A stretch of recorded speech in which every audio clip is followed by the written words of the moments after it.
Hola a todos. En la clase anterior vimos la formación de los nucleótidos a partir de los nucleósidos y hoy vamos a estudiar cómo esos nucleótidos se polimerizan formando lo que llamaremos polinucleótidos, que van a ser en definitiva lo que va a configurar químicamente lo que son luego los ácidos nucleicos, tanto el ADN como el ARN. Entonces, ahora lo primero que tenemos que estudiar es cómo se polimerizan los nucleótidos. Si recordáis la clase anterior, esto es un nucleótido, está formado por una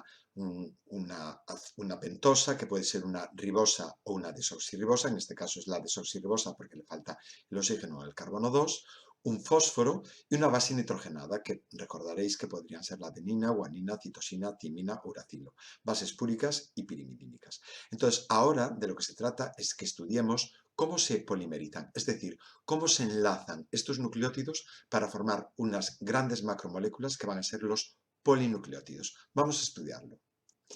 Bien, pues en la imagen podemos ver un nucleótido formado por una pentosa. Aquí ya la propia imagen nos indica que puede ser la ribosa o la desoxirribosa, dependiendo de que aparezca el OH o un hidrógeno en este carbono 2, una base nitrogenada, que también puede ser adenina, guanina, citosina, timina, como os decía hace un momento, y el ácido fosfórico. Pues bien, este nucleótido se une a otro nucleótido de las mismas características a partir del carbono 3 de la primera pentosa y del carbono 5 de la segunda pentosa. De tal manera que con un desprendimiento de una molécula de agua se queda enlazada esta molécula, este primer nucleótido con este otro nucleótido, a partir del ácido fosfórico, que va a formar un enlace que por sus características vamos a denominar enlace fosfodiéster. Este enlace fosfodiéster es el que, digamos, une estos dos nucleótidos, en este caso formando un dinucleótido. Aquí en este dinucleótido, que aparece unido a partir del carbono 5' con el 3', solamente aparecen dos nucleótidos, pero si avanzamos, vemos que aquí en la figura se representan la unión de muchos nucleótidos, en este caso con la base adenina, timina, guanina o citosina, siempre unidos por el carbono 3 y el carbono 5, el carbono 3' y el carbono 5' de las sucesivas pentosas, y siempre que se establece este enlace fosfodiéster se desprenderá una molécula de agua. Este, por lo tanto, sería una cadena nucleotídica de un polinucleótido, en este caso un tetranucleótido, porque aparecería representado por la unión de 4 nucleótidos distintos correspondientes a las 4 bases nitrogenadas. Si os dais cuenta, la única variación que hay entre los nucleótidos es la base nitrogenada que se una por el carbono 1 de la pentosa. Aquí podría ser la adenina, o la timina, o la guanina, o la citosina. Bien, pues en esta imagen podemos observar una cadena de polinucleótidos en dirección 5' a 3', representado perfectamente el enlace fosfodiéster, las bases nitrogenadas simbolizadas por su inicial, adenina, timina, guanina, citosina, y en este caso, como el azúcar, la pentosa, es una desoxirribosa, vamos a entender ya que se trata de una cadena de polinucleótidos que dará origen a lo que dentro de nada vamos a llamar ácido desoxirribonucleico, ADN o DNA, dependiendo de que hablemos con las siglas en castellano o con las siglas en inglés. En esta otra columna podemos ver una cadena de polinucleótidos, en este caso la pentosa es la ribosa, por lo tanto serán una cadena de ribonucleótidos también unidos por el mismo enlace fosfodiéster, y las bases nitrogenadas que van a sustituir a estos en el carbono 1 para formar la cadena de polinucleótidos van a ser el uracilo, la guanina, la citosina o la adenina. Curiosamente, veremos dentro de un momento que el ARN o RNA no contiene timina, es decir, la base nitrogenada que se une por el carbono 1 de la pentosa nunca aparecerá la timina,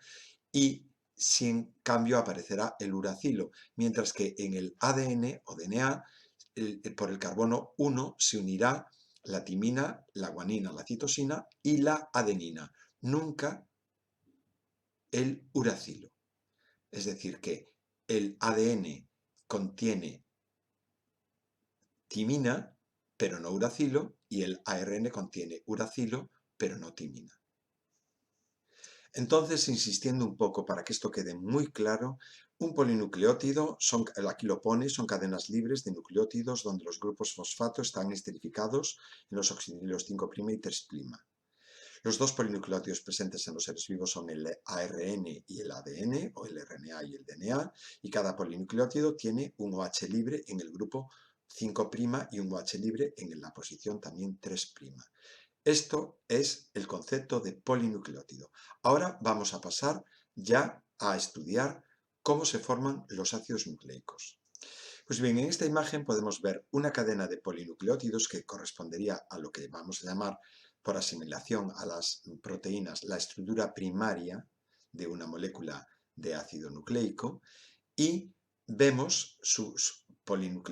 nucleótidos unidos por enlace fosfodiéster enfrentados a una cadena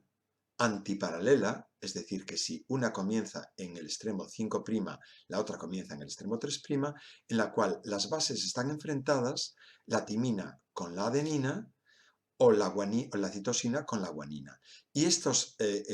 puntos que se representan en esta imagen se corresponden con enlaces por puentes de hidrógeno. Son enlaces de tipo débil. Esto se corresponde porque las moléculas de timina y de adenina tienen dos enlaces para establecer estos dos puentes de hidrógeno, mientras que la guanina con la citosina tienen hasta tres, la posibilidad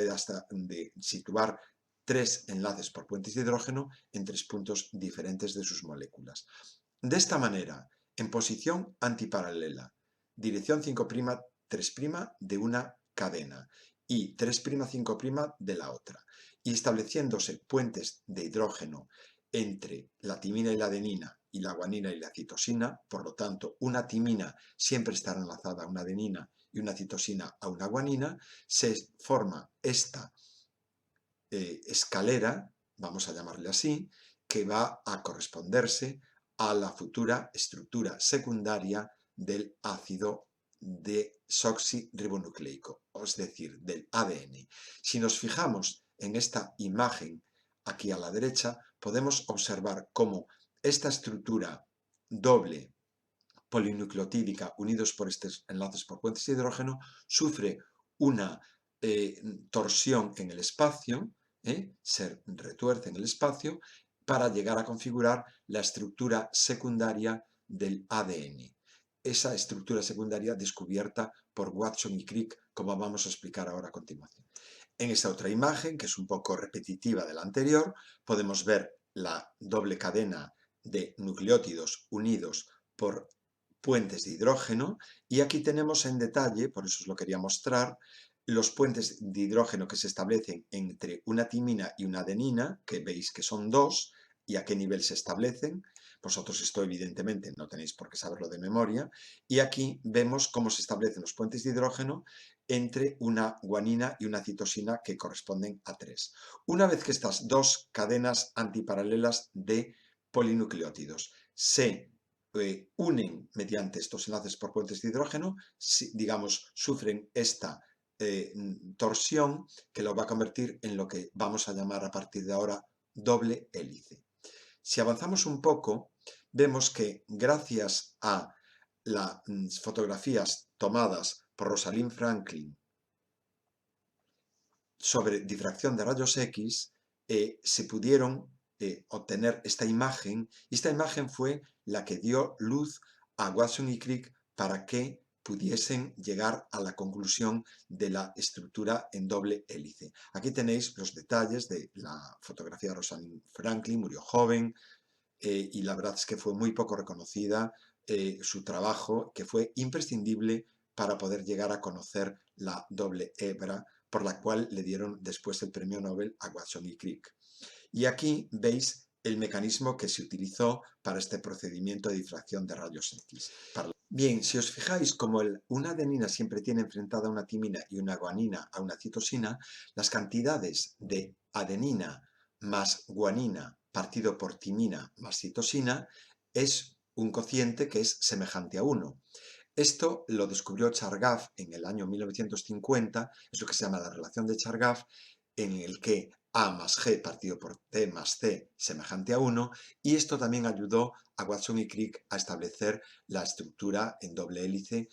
Esta imagen es la imagen clásica de Watson y Crick presentando su modelo de la doble hélice, y bueno, de alguna manera fue la que los hizo merecedores del premio Nobel. Entonces, recordando un poco las características generales de la molécula de ADN y de su estructura secundaria en doble hélice, son que la cadena es dextrógira, es decir, que gira hacia la derecha, es plectonémica, es decir,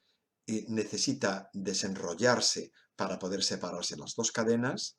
Cada peldaño de nucleótido, vamos a llamarle peldaños de esta escalera o doble hélice, ocupa un espacio de 0,34 nanómetros, y en una vuelta completa de la doble hélice caben hasta 10 nucleótidos que ocuparían un total de 3,4 nanómetros. El diámetro 2 nanómetros de ancho, y las cadenas son complementarias porque una adenina siempre tiene enfrentada a una timina, una guanina a una citosina unida por 2 y 3 correspondientes puentes de hidrógeno, y además estas cadenas son antiparalelas, es decir, una cadena se orienta en sentido 5', 3', y otra cadena se orientará en sentido 3', 5'. O sea, las cadenas son complementarias y antiparalelas. Estas características serán las que tendréis que tener en cuenta para poder definir lo que es la estructura en doble hélice del ADN, que se correspondería con un paralelismo con las proteínas con la estructura secundaria. Veremos que a continuación aún el ADN puede llegar a formar estructuras más complejas, estructuras con niveles de empaquetamiento superiores. Bien, pues también atendiendo a su presencia en distintas localizaciones y la presencia en eucariotas, virus o procariotas, podríamos encontrar distintos tipos de ácidos nucleicos. Por ejemplo, el normal es el que acabamos de estudiar, la doble hebra, que aparece en el interior del núcleo de las células eucariotas. También aparece, lo que pasa que es un ADN de doble hélice, pero circular, en mitocondrias o en cloroplastos en las células vegetales, e incluso en bacterias. Son ADN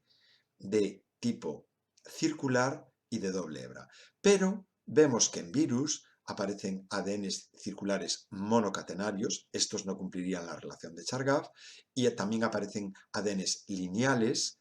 también monocatenarios, que tampoco cumplirían la relación de Chargaff. Esto es importante, son distintos tipos, tampoco vamos a ahondar mucho en esta cuestión. También deciros que además incluso existirían otros tipos de estructuras, como por ejemplo la estructura A o la estructura Z, que son, por ejemplo, la estructura Z es levógira y que choca mucho esto con la estructura B típica de Watson y Crick, que es destrógira. Se piensa que pueden no existir en las células, o que si existen en procariotas y eucariotas estaría relacionado con la expresión génica, pero en esto tampoco vamos a andar mucho, simplemente que sepáis que existen también estructuras diferentes a la de Watson y Crick, en el sentido de que aquella es destrógira, pero también existen formas levógiras, aunque aparezcan de una manera muy especial. Espero que os haya quedado claro cómo se forman los polinucleótidos y la estructura del ADN. En las próximas clases veremos la estructura del ARN y otros niveles superiores de empaquetamiento del ADN. Hasta pronto.